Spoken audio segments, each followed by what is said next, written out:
आज इमारत सरिया में बैठक हुई है। अलग अलग जिलों से जो इमारत के जिम्मेवार लोग हैं वो सभी लोग पहुंचे थे। बैठक में क्या कुछ हुई और क्या तय आगे होने वाला है, बात करेंगे। हजरत हमारे साथ है। आज बैठक हुई है, कहाँ कहाँ से लोग आए थे, क्या तय हो रहा है, क्या करने वाले हैं? मुख्तलिफ तंजीमों के लोग थे, हर तबके के लोग थे। IS भी थे, IPS भी थे, दीनी मिली जमातों के लोग भी थे, उलमा भी थे, इमाम मसाजिद भी थे। क्योंकि अब तो बिल जो है वो कानून की शक्ल में आ गया है, तो दो ही चीज़ें रह जाती हैं। एक तो ये कि अदालत का दरवाज़ा है, खटखटाना है, और दूसरा जो है आवाम के दरवाज़ा खटखटाना है। तो दोनों फैसले हुए हैं कि हम लोग अदालतों में भी जाएंगे, अपनी बात रखेंगे दलाइल के साथ। और चूँकि ये मुल्क सिर्फ ऐसा नहीं कि मुसलमानों के ख़िलाफ़ है, ये खुद मुल्क के आइन के ख़िलाफ़ है, दस्तूर हिंद के ख़िलाफ़ है। तो अदालतों में भी इस बिल को चैलेंज किया, इस कानून को चैलेंज किया जाएगा। और साथ ही साथ ये है कि अवामी अदालत में इसको ले जाया जाएगा। अवाम में जो सिर्फ आम जो लोग हैं, आम मुसलमान हैं, आम हिंदू लोग हैं, सिख हैं, ईसाई हैं, जैन हैं, बौद्ध हैं, सारे लोग इसको नापसंद कर रहे हैं। उन तमाम लोगों तक अपनी बात पहुंचाई जाएगी। वो जो लोग ये कहा करते थे कि सबका साथ, सबका विकास, सबका एतमाद, बताया जाएगा कि आपने तो पूरे एक कम्युनिटी के साथ छोड़ दिया। आपने पूरी एक कम्युनिटी को ये कानून पास करके आपने गोया पूरे एक कम्युनिटी को गोया विकास से महरूम कर दिया आपने। लेकिन सरकार तो पूरे कह रही है एक कि इससे गरीब मुसलमानों को फ़ायदा मिलेगा। पसमानदा एक नया शब्द लोग बोल रहे हैं कि पसमानदाओं को फ़ायदा होने वाला है।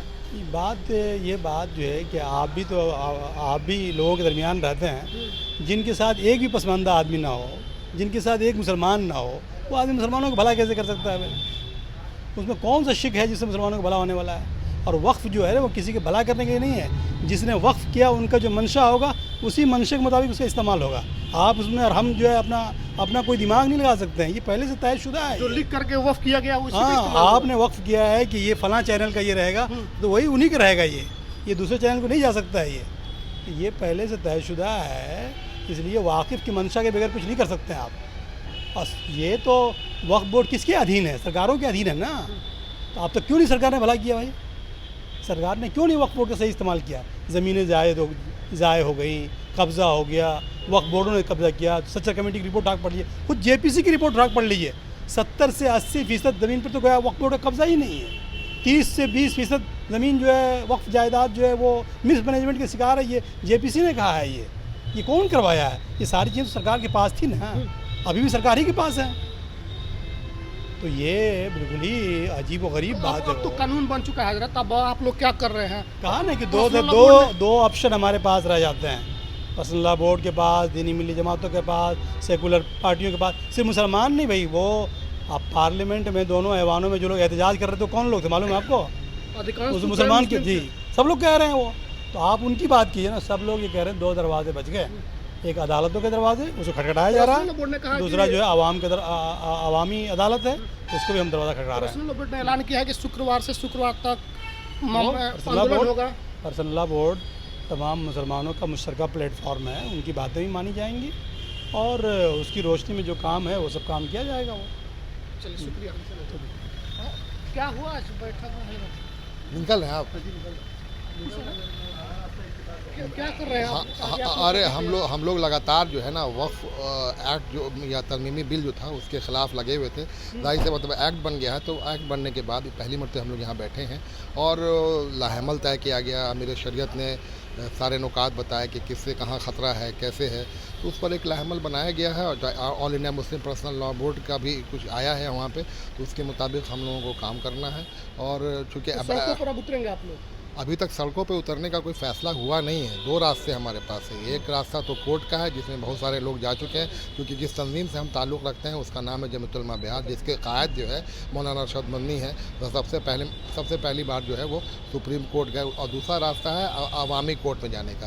तो जाहिर सी बात है ये जो एक्ट बना है ये मुसलमानों के मंशा के ख़िलाफ़ बना है। जाहिर सी जिसके लिए आप एक्ट बना रहे हैं वो तमाम मुसलमान इसके लिए राज़ी नहीं है। और जहाँ तक आपने बात किया कि इसमें पसमानदा या औरत या कोई और नहीं है, तो उसमें हम ये बता दें कि अभी जो है गैर मुस्लिमों में, हिंदू धर्म में अभी राम मंदिर ट्रस्ट इन्होंने बनाया। इस राम मंदिर ट्रस्ट में जो भी ट्रस्टीज़ हैं 12 या 20, उस सारे ट्रस्टीज़ में एक ही ज़ात के लोग हैं, ब्राह्मण लोग।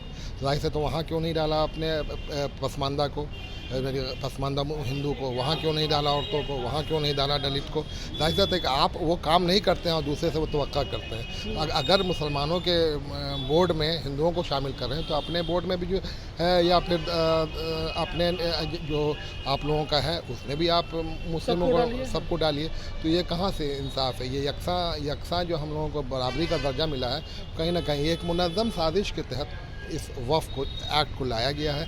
हम ये समझते हैं कि सुप्रीम कोर्ट इस पर ज़रूर संज्ञान लेगी और जो भी फंडामेंटल राइट्स है उसके ख़िलाफ़ जो भी टकराव है उसको दूर करके इस एक्ट को ख़त्म कराने की कोशिश करेगी। शुक्रिया। तो अभी हम इमारत सरिया में मौजूद है जहाँ पर आज बैठक की गई है और आगे इस लड़ाई को किस तरह से लड़ी जाए, क्योंकि दो ही रास्ते हैं इन लोगों के पास। एक तो कोर्ट के दरवाजे पर जाना और दूसरा आम जनता के बीच में जा कर के उनका सहयोग मांगना और सरकार का खिलाफत करके इस कानून को वापस कराने का रास्ता मुस्लिम तंजीमों के पास बचा हुआ है। और इसी को लेकर के आज बड़ी बैठक इमारत सरिया के अंदर की गई है। आगे क्या कुछ रणनीति बन रहा है, फैसला क्या होगा, कैसे ये लोग सड़कों पर आ रहे हैं, कब आ रहे हैं, इन तमाम चीज़ों के लिए अलग से एक वीडियो हम लेकर के आएंगे। फिलहाल इस वीडियो में ही कि अब रणनीति बननी शुरू हो गई है।